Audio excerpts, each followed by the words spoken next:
Namaste and a very warm welcome to Go Vegan. Today's Go Vegan episode comprises mainly about the dairy industry, milk in particular. So what is milk, how is it produced, and what are the complications in using it in day-to-day life in the vegan diet? So what are the vegan alternatives for the milk? Let's get to know more about this, and to guide us through this topic, we have animal activist and vegan Arvind Kannan. Namaste, very warm welcome to the show. Thank you. So what is milk, Arvind? So milk is truly, to be honest, a very, very vast topic, and if I were to put a definition on milk, it surely won't be easy. I want to put it in two ways. Firstly, milk is a food substance that is used by humans in so many ways, be it from morning tea and coffee. If you go to a temple for a puja, we use milk. Even the prasadam they give in the temple has curd rice sometimes in it. If we buy a new house, we boil milk there. Yes. For producing any sweets or any occasions, we put ghee and butter in it. So dairy, in a way, if you look at it, it is just a part and parcel of human. At least in India, it's a part and parcel of our life. It is a part of every household. Okay. So in a way, milk is a food item that is so popular, that is so, its roots have run so deep through our traditions, and it's a part of every household. But if you ask me what is milk in a scientific point of view, milk is baby growth food. Every mammal, every female mammal produces milk for her child. A mother monkey makes milk for a baby monkey. Mother camel for a baby camel. My mother made milk for me. Every mother makes milk specifically for her child in her species.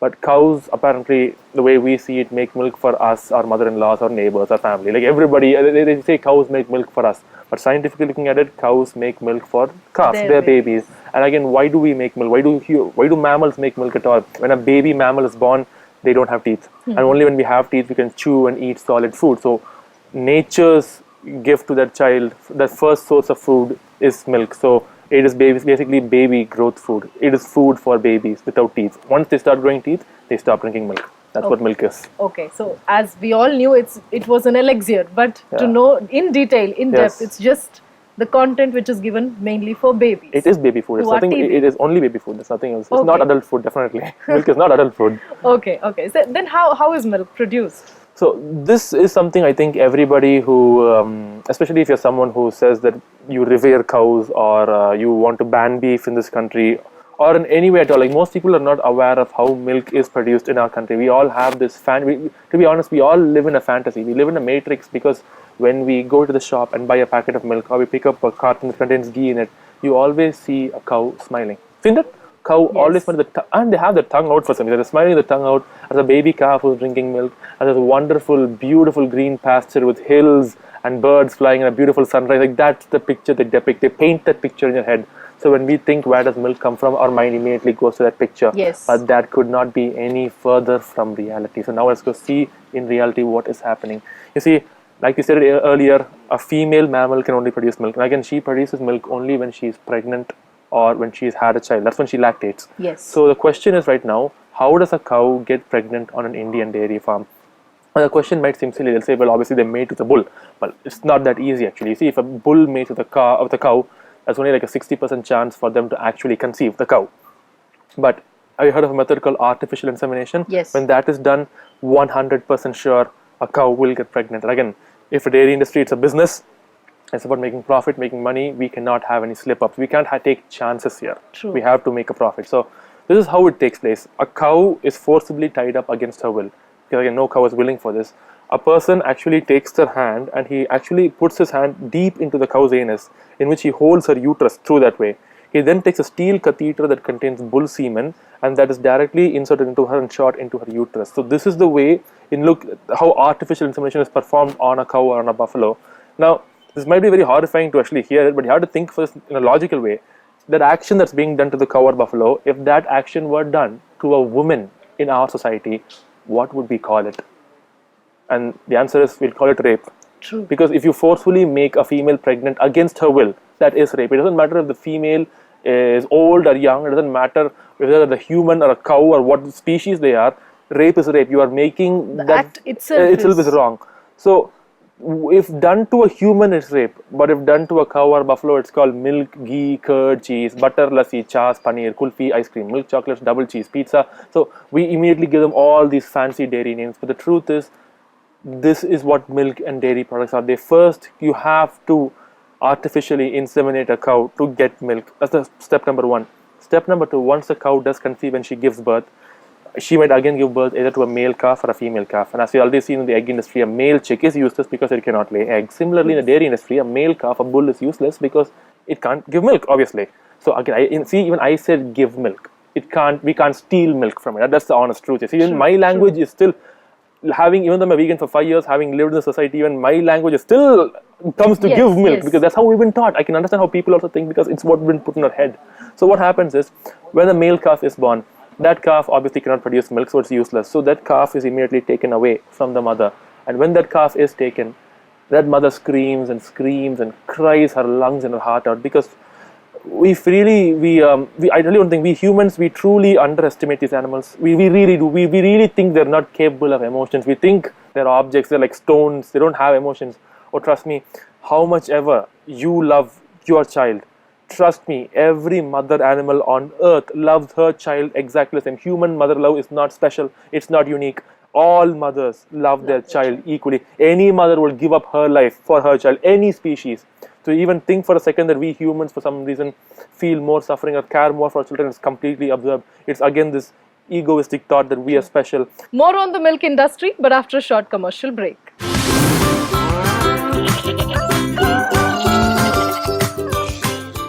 Welcome back to Go Vegan. So just think of it, if we had a mother just deliver a child, a human mother, and her baby was ripped from her arms, and if you think about it, this does happen during war. During war times, babies are ripped from their mothers away and their mothers cry and they scream.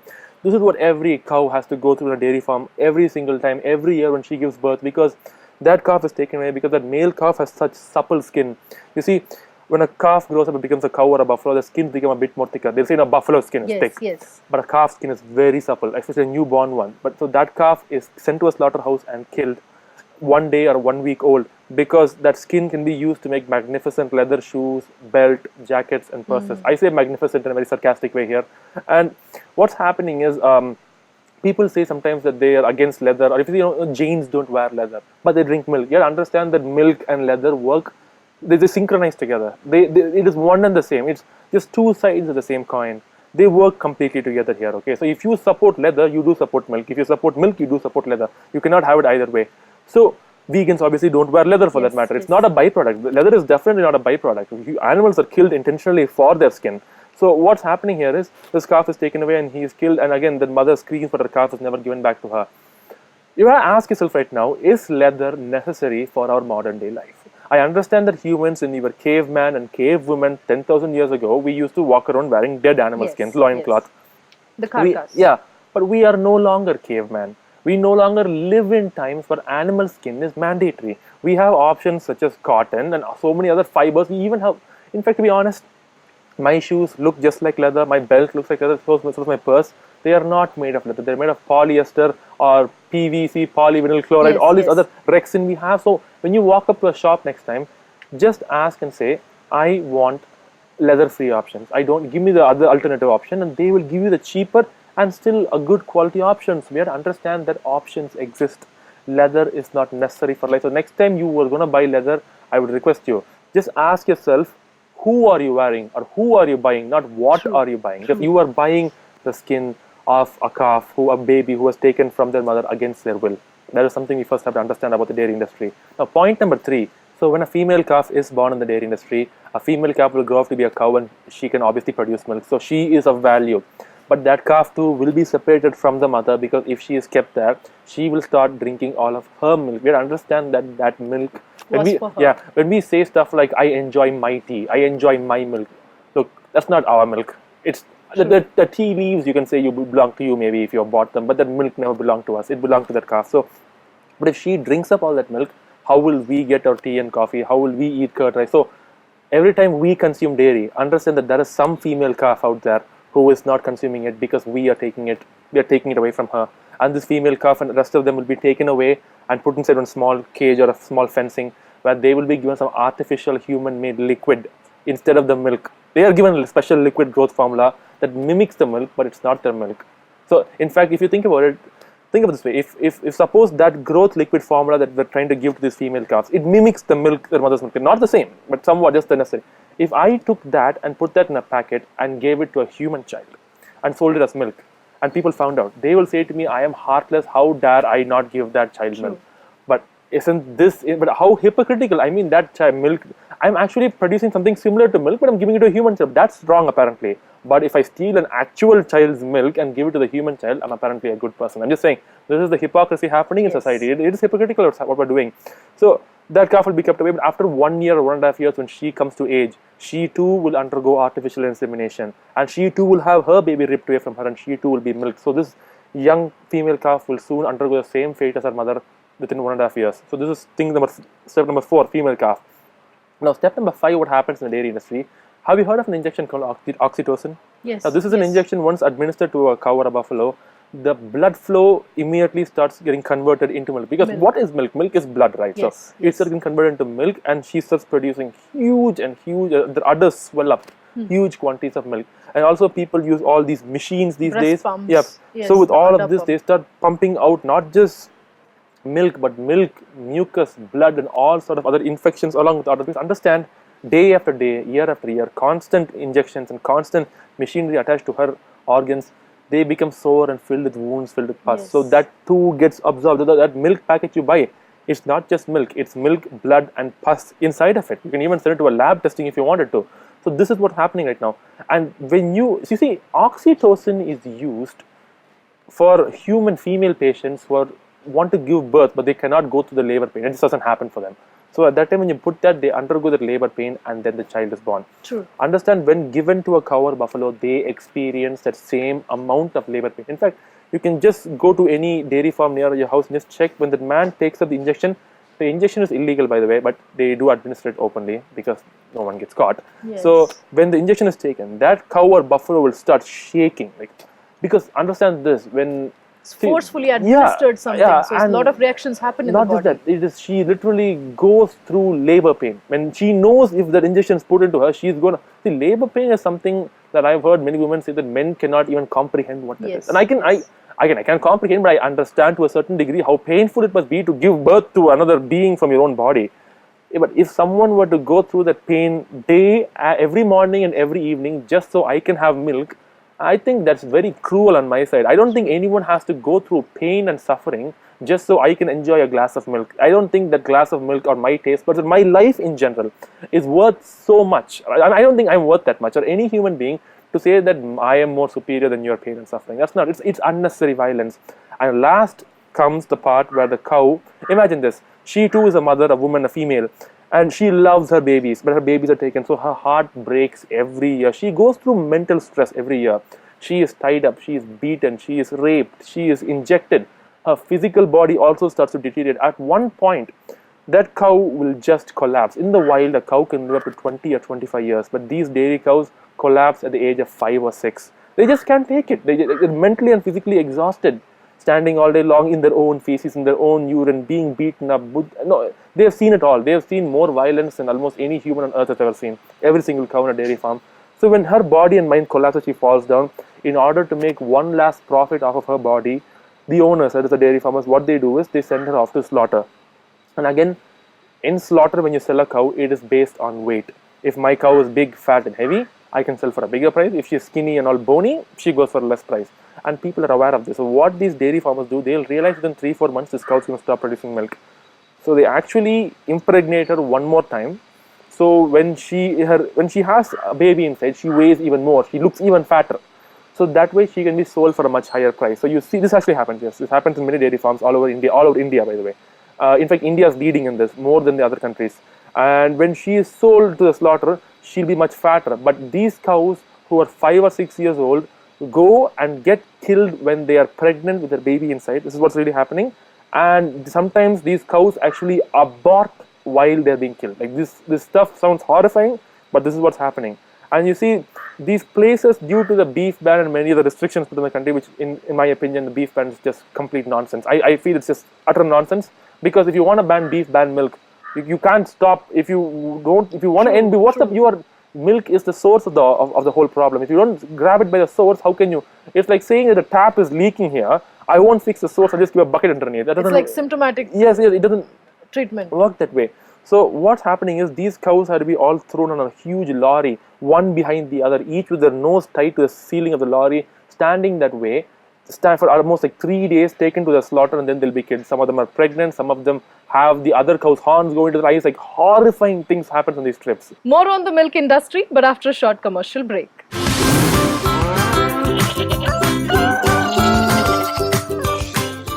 Welcome back to Go Vegan. And even worse, sometimes what's happening is these cows obviously will not cooperate. So they are smart. Cows are very smart animals. They know exactly what's happening to them. When they see, if you take a cow right now and sees a lorry full of other cows and you're like, get on it, it's not going to, it's going to back off. So they immediately twist its tail. They take a glass object and start shoving it in her anus to force her in. They take green chilies and put it in her eyes to force her in there. And once she's forced in there, she'll be sent to a slaughterhouse and she'll be killed. So one glass of milk, it has to, in order for us to obtain that dairy product, any dairy product, milk, ghee, curd, anything, that cow has to be raped. Her child has to be separated from her. If it's a male, that male will be killed, infanticide. If it's a female, the female will be kept separately, kidnapping. And then she will be administered injections and going through a lot of physical pain, abuse. And then finally, when she can no longer give milk and she's no longer considered productive by the dairy industry, she will be killed, murder. This is what comprises of milk, which is why if you ask me personally, if anyone after knowing what happens to these cows, and I always say that because there are many vegetarians who are proud vegetarians, and I tell them, listen here, you can be a proud vegetarian, maybe you're not aware of what's happening, but once you're aware and once you see the videos I show you and you see it happening in front of your eyes and you also know the process that's happening, if you still want to consume dairy products, I tell to them, please eat beef. I tell them, please, because whether you eat beef, as I said, or you wear leather or you wear milk, it's the same. They work together. It's a beautiful. Look, this is not rocket science. Okay, this is simple logic. Obviously, what will he do with a dairy farmer? If cow's not producing milk, what should he do? He will sell it off.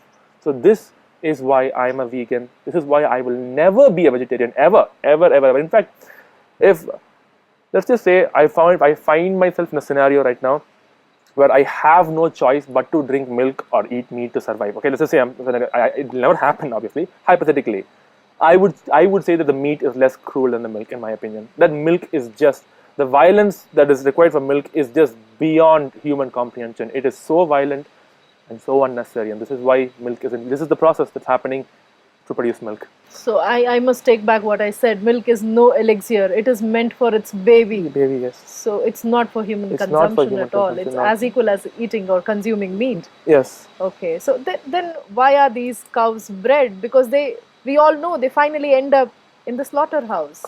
Is this why they're bred? People don't know. See, look, cows are bred for milk, and there is a population society who does consume beef. So if in UP, if you notice Uttar Pradesh, the beef, you can't kill cows there. You can't. And have you noticed the problem that they say? These cows are sort of entering into schools. Have you seen the paper? And they're roaming around the schools. They're roaming around public areas. Yes. Where will they go? And why does this cow exist in the beginning? Why should she even exist? She exists because you created her for your selfish taste buds, for in the name of your culture, your habit, your tradition, your convenience. And that's why if milk consumption stops, this problem ends. Veganism solves this. Veganism solves everything related to animal abuse. So it's like altering the food chain, right? Yes. Even if we have them in excess, can't we just leave them just like that? Can't we just let them off so that they graze and they reach to the forests? See, you could do that, but again, the number of cows we have are too high in number. They are way beyond what we can cope with. And number two, even if you could cope with them, how would we justify the rape? How would we justify this child stealing? How will we justify any of that? There is no justification. So I would just say to people, please do not search for a right way to do the wrong thing. Just search for a way to do the right thing and go vegan. That's all. That would be my message. So all the cows that have been reared and bought up, then eventually they end up in the slaughterhouse. Is it what it is going to happen? See, I know this might sound hard for people to believe that every cow being raised is being sent to a slaughterhouse, and that's true. We do have some goshalas who take in the cows. Look, the cows have two options. One is get sent to slaughter and they die, or they get sent to a goshala where they starve when they die. Goshalas are not able to feed these cows. Cows are huge animals that eat a lot and drink a lot of water. They are literally suffering. So you have to understand that when people who cannot believe this, is a simple statistics. India happens to be the second largest exporter of beef in the world. India is, if you did not know. Brazil is number one. Okay. India is number two. I believe either China or USA is number three. But India also so happens to be the second largest producer of milk in the world. Now, do you think this is a coincidence that the person who happens to be the second largest producer of milk is also the second largest exporter of beef? It's not a coincidence because that's what you do. Like, I mean, See, again, here's the whole point again about veganism is that we view these animals as resources. You have a resource that is giving you milk. This resource is no longer giving you milk. How can I make more money with the resource? Kill it, sell it, earn more money. Resource expended. Done. So, since we have this mentality and we look at the cows this way, every single cow that is raised for milk is killed for beef, which is why we tell people to go vegan, because see, they always say like, oh, ban beef, which is why I don't like beef ban. Beef ban doesn't help in anything. It just makes transportation of cattle from one state to another difficult. That's it. It doesn't help the cows in any way. If you want to help the cows or help any animal in the world, the best advice I have to people is leave them alone. The best help we can do for any other creature is just leave them alone. They don't want our advice. They don't want our help. They didn't ask for anything. Just leave them alone. That's it. And if you want to leave cows alone, go vegan. Without being vegan, if you cannot, you don't. I think people do, you don't have the right to complain about beef ban. You don't. It just doesn't make sense. It's just taking them from fire to cauldron. Exactly. It's the exact same thing. To say, oh, beef eaters, how horrible they are. How dare they do this? They are heartless. Hey, then why do you drink milk? So before you point, finger, don't throw stones in your glass house. Stop that. Let's be honest. True. And if you're a vegan, then you can start understand why you have to be vegan and start educating others. So it does happen. Yes, every single cow raised for milk is in the ending up in slaughterhouse. Yes, that's really a very sad scenario that has to be put to a stop somewhere. Somewhere.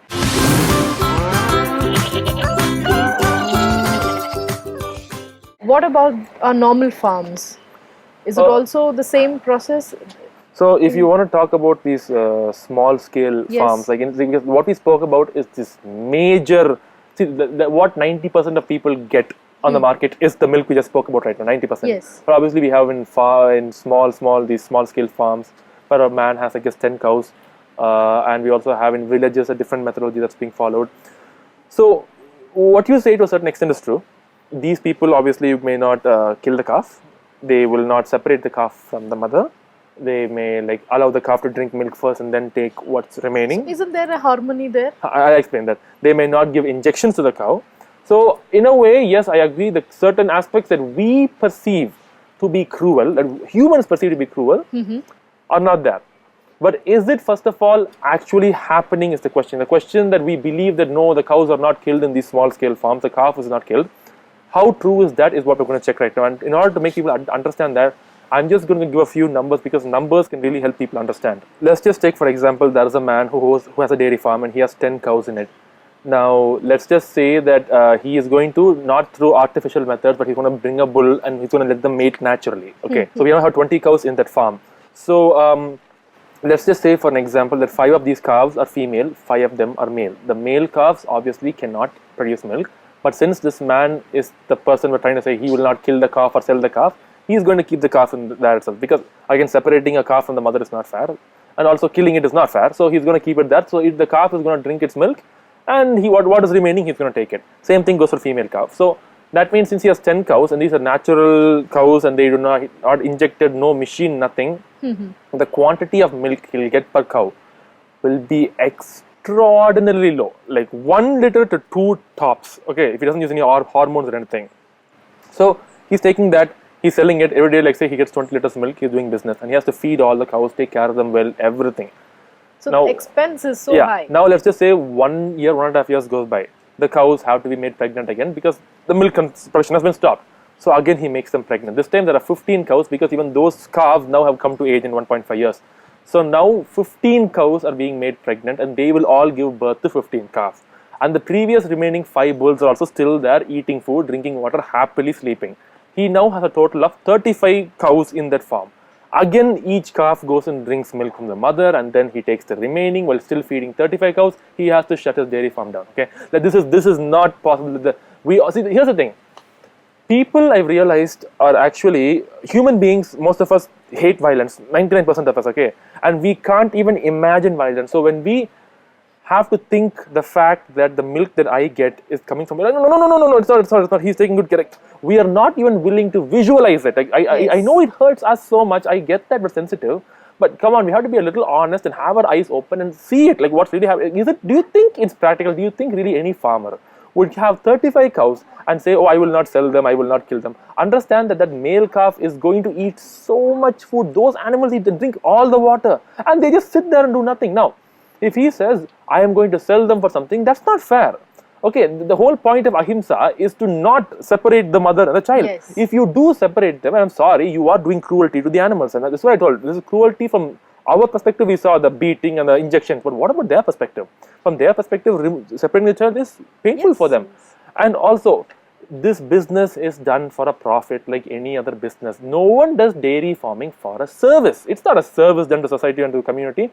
It's a business to make a living. He needs to make a living. If he has to make a living, any cow that is sick and cannot be treated has to be sold. Any male calf that is useless has to be sold. The female calves have to be separated so he can take all the milk and sell it to us. It's just simple logic. Okay, he is a normal human being doing the business that he knows. His business happens to be filled with cruelty, which is why I am saying stop supporting his business. That's what I'm saying. So it's not possible. It isn't. It's a fact. I told you in the beginning, that smiling picture of the cow, it's a fantasy. It's a fantasy. It doesn't exist. We have to get it out of our heads. It doesn't exist. It's a fantasy. So Arvind, is there anything called as ahimsa milk? Does it exist? Ahimsa milk 100% does exist. And in fact, I have had it. I think I'm sure you have had it. Most of us have had it at one point in our life. And I'll come to that a bit later. Before that, I do want to touch upon that one word, ahimsa, because it's a word that's very often used in our community, our culture, our country. And people have this very warped sense of ahimsa. They feel as long as what they are doing is not disturbing to their eyes, it's ahimsa. As long as what they are doing is not disturbing to their feelings, it's ahimsa. But we tend to forget and we tend not to think about the victim and the victim's feelings. And that's what we have to think about right now. So if you're talking about ahimsa milk right now, the first question I'll ask is, are these cows tied up or not? And the answer is yes. We have to think about it right now. If I took a human, okay, and I tied him up and I told I'm taking good care, I won't beat him, taking good care, he exists for me, but I'll tie him up and take him for a walk whenever I want to, or use him for whatever I want to. Is that himsa or ahimsa? Himsa, 100%. Because what we are doing is we are limiting that creature's locomotion, that creature's movement for our selfish needs, and that is himsa. And if we are to poke a hole into a cow's nose when it's a calf, and poor thing here, and I say this and I think about it, really, it's at a point, for me, after saying this for like 5 years and seeing all of this, I start to get angry. I'm like, what is the ahimsa here? I don't seem to understand this. Someone puts a rope through its nose and drags it and pulls it because a cow is a huge animal to control. Again, why are you trying to control another animal? But when you're pulling it down, it gets scared and it hurts for it, so you control it. Himsa or ahimsa, 100% himsa. It's not ahimsa. And you're tying them up, you're doing this to them. And I can think of this, when a mother gives birth, she goes through labor pain. We're talking about labor pain is excruciatingly painful. Do we really think that a cow goes through labor pain so we can eat ice cream? Does that make sense? Or does she give birth and goes through labor pain to live happily with her child? Obviously, the latter, not the former. So we have to stop having this warped view on the word ahimsa. Look, if you want to use the word ahimsa, please stick to the actual meaning. It's ahimsa, you can tweak it to your convenience. Ahimsa milk doesn't exist when it comes from cow, but ahimsa milk does exist, and I've had it, and it's my mother's milk. That's ahimsa milk. I'm sure we all have had it. And that's the only milk that is ours. And that's the only milk that is ever mine, and that is my ahimsa milk. But once I grew teeth, I'm done having ahimsa milk. I'm a grown-up adult. I don't need baby food anymore, so I don't need milk. So yes, there is only one ahimsa milk, that is our mother's breast milk when we were a child. Anything else apart from that is himsa milk. More on the milk industry, but after a short commercial break.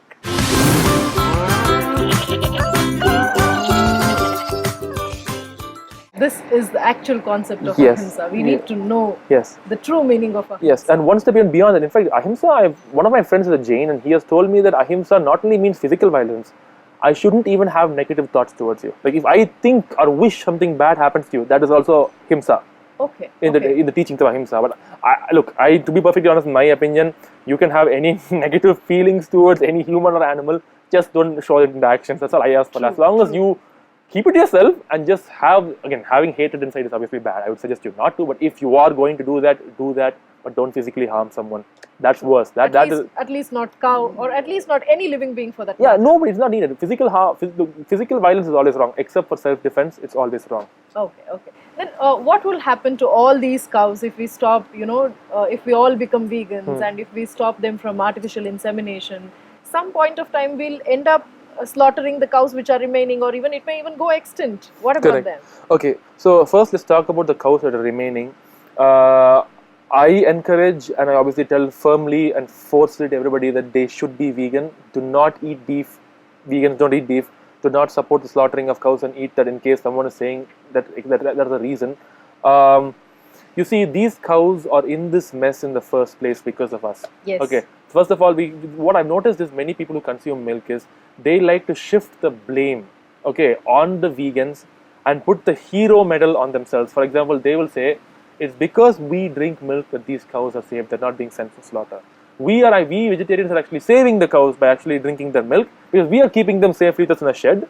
If we had to let them outside, they would have been killed and eaten. So we only think of sheltering them. Samrakshan is what we think, but at the end of it, it will somehow go to the slaughterhouse. Is what we don't think. Not just that. The whole point is that that cow should never exist to begin with. Exist in the sense not our creation. Like if a cow and a bull or a male and female buffalo somewhere outside decide to mate and have a child, and they do, that's fine. We should not be bringing new animals into this world, into existence. That is what should stop. And this is when people get defensive and say that question, that is, oh, then if we stop doing this, these animals will go extinct. So I want to like just point by point show why this statement is actually very wrong, very false, and actually 100% it is disingenuous. It's not a genuine statement.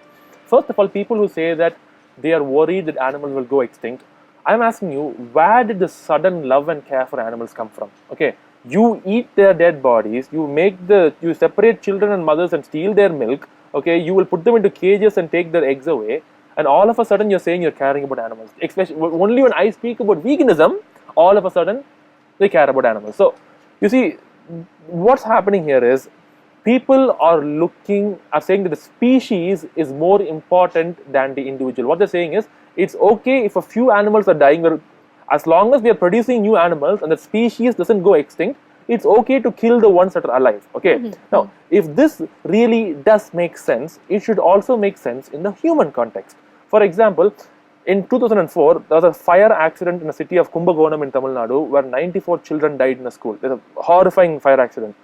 And the same year, 2004, there was a tsunami that happened in Chennai in which 12,000 people approximately died there. You see, when those many children and people died, not one person stood up and said, everyone calm down, be quiet, don't cry, it's okay if they've died, human race is still alive, our species did not go extinct. No one said that. You see, when a human dies, we give value to each and every life. Each human is an individual, each life matters, each human matters, each human has his own story, his own personality, his own family. We give them that value. But when an animal dies, we give no value to the individual and only a value to the group. Yes. Which is what I'm saying is wrong. So, if people are saying this is true, then the example I gave about human violence should also be true. You cannot have it both ways. True. And obviously, they will not accept that for humans. Like, here's a simple question. Imagine, for example, we are stuck in a fire right now. There's a fire burning here, and we're stuck, and the firefighter is coming to save us. And he is saying that, hey guys, I'm sorry, I can't save you too, but don't worry, the human race will not go extinct. Now, would we be like, oh, thank God humans are not, it's okay if I die. Thank God humans, would we have this mentality? No. Then why do we think that animals are for some reason being grateful to it? They're like, oh, I'm being born in this world to suffer and die, but my species won't go extinct. Oh, humans, thank you so much. I am so grateful. What more could I have asked from you? Do we really think any animal thinks this way? Look, to be honest, without being any, not sugarcoating it, this is bullshit here. This is crap. This is utter nonsense. Again, the superiority complex of humans is coming over and over, where we think we can just say anything to justify what we do. And even if you look at it this way, before we were born, same example, if God told us that, hey, you know what, Arvind, you're going to be born in this world, but your life will be full of pain and suffering and torture and anguish, and finally you'll be brutally murdered. Are you willing to take birth? But if you don't take birth, human species will be extinct. Do you think I'll take that birth or I won't? And he's also telling me, even if your human species continues to live, a new creature will come and they will make your children give birth and kill your children, then make their children give birth and kill their children, and then their children give birth. Would we say, oh my God, really God, what a wonderful plan you have? Or would we say, you know what, God, I don't even want to exist in this world. What will we take? We don't want to exist. Then why do we feel that we are doing these animals a favor by breeding them, by killing and eating their children, and then killing and eating their children, and killing and eating their children. Like, that's what we're doing. Generation upon generation, we just keep killing these animals. We're just bringing them to life so that we... Yes, we can be happy, and we are justifying it by saying that we are saving their species. How obnoxious, what an elitist, disgusting way to view and justify violence. Just, again, understand that meat, milk and eggs is nothing but violence. And the excuses that we humans give to justify this, and sometimes it disgusts me. I'm just being honest here. It disgusts me, these excuses, what people say. But this is actually a common excuse. Yes. It's a very common excuse. People say that we are trying to save the... Look, if you really want to save an animal, an endangered animal, look at pandas in China. They were endangered. Or rhinoceros in Africa, or lions even in India. These, in order to save these endangered animals, nobody forcefully impregnated them and then killed the parent, and again did that to the kid, and started eating panda meat, lion meat, and this rhinoceros meat. We instead made an enclosure, a sanctuary, give these animals freedom and peace there. Yes. And then we allowed them to mate naturally amongst themselves and again produce them. So China's right now are making a comeback. They're no longer endangered in China. They're making a good comeback. So that is how you save a species. Not by impregnating them, taking their children and killing them and eating them. So people who give the excuse, I'm sorry, but you are just lying through your teeth here. You don't care about the animals. So stop this fake care for the animals is what I can say. And another news is some species of animals should go extinct. I'm being very clear on that. Some, for example, broiler chickens. These animals shouldn't even exist. Every broiler chicken who exists on earth, whether she's killed or not, she can't even stand. They can hardly, I have my friend, I told you, he has some 40 chickens at home. He has a few broilers. Those small babies, they can't even, they struggle to make a few steps. They're so fat. They struggle to breathe. They sit there and they look at us, and I just have tears. I'm like, if so much is a struggle, why should this thing... now they'll be like, okay, kill the chicken. Killing the chicken is not the solution. If she dies, we named her Lakshmi, by the way. If Lakshmi now dies of some natural problem, that's her thing. But I will never kill her because she's suffering. You non-vegans are the one to blame. You are the one who brought her into this world. You stop eating chicken, you stop consuming dairy and all animal products, and she wouldn't even exist. So yes, she should not exist. She should go extinct. Her breed should go extinct because these are man-made creations. Even for cows, some cows, if you've seen, their udders are so huge, so big. Yes. They can't even. They struggle to even walk. They can't walk. Why? Do you think God made a cow like that? When God made, I think if you believe in creation, I think God made a fine job when He made a cow. He didn't make any mistakes. If you believe in evolution, why would any mammal suddenly develop the characteristics to have an overly grown udder? For what reason? It's not going to happen either in creation or evolution. Man-made monsters. We have created this. And these animals must go extinct. They cannot live. If they breed and they live, they will only suffer even more. For an example, imagine this. Imagine if I, as a scientist, found a way to take DNA from a chimpanzee and from a human and create this mixture of a human/monkey, like a very small, short, muscular child who is very good at doing physical work. He's good at carrying stones and mining and all this stuff, but they suffer from so many physical ailments, they die at the age of 10. Now, suppose somebody comes and tells me, Arvind, I think you're violating both human and animal rights. You have no right to create such a creation. You are not God. Stop playing God and just stop breeding them right now. I'm like, wait. How dare you say to me to stop breeding them? They will go extinct. I'm doing them a favor. This is what non-vegans sound like when they're trying to justify their actions by saying that these animals will go extinct. More on the milk industry, but after a short commercial break.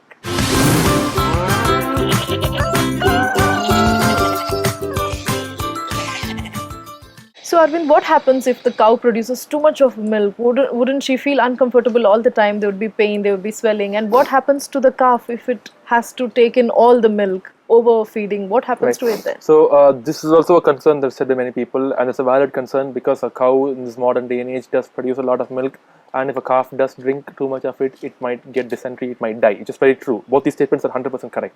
However, again, as we've seen this before, this does not happen to natural breeds.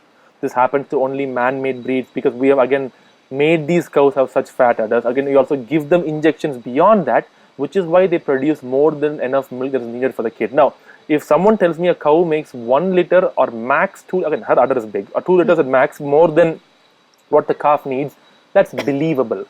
10, 20, 30 liters more than what the calf needs is something that humans have messed up with, and that's why the cow is suffering. So again, for people who want to say that by me drinking milk, I'm doing a favor for the cow, I'm releasing her pain, okay, please understand this. If you did not get that cow pregnant, she would not be in that mess to begin with. Her calf wouldn't even exist to begin with. And if that is the actual reason you have, like you're saying you really care for the cow.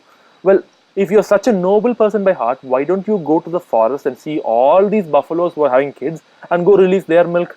Though that only the domesticated cow that is being raised for your milk, you want to do that. So again, I would just say, this is just diverting the topic and just trying to lie and say some random story to, not go vegan. This is not being a truthful statement. So what they're saying is true. Yes, it's happening, but only because you drink milk. If you stop drinking milk, that will stop. So again, veganism solves this. Yes, so veganism actually solves many of the problem, many of the trouble, many of the violations that is happening on animals. When we say milk, the first thing that actually comes to our mind is Krishna. Correct. He's been grown and brought up in that household of where they had cattle herd and all that.